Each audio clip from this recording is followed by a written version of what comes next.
Let's make a quick and delicious treat with just 3 simple ingredients.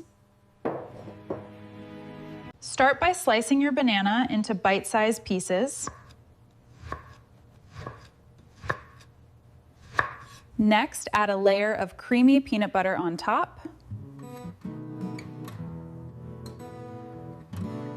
Finally, dip them in melted chocolate. Oh, and enjoy your sweet creation.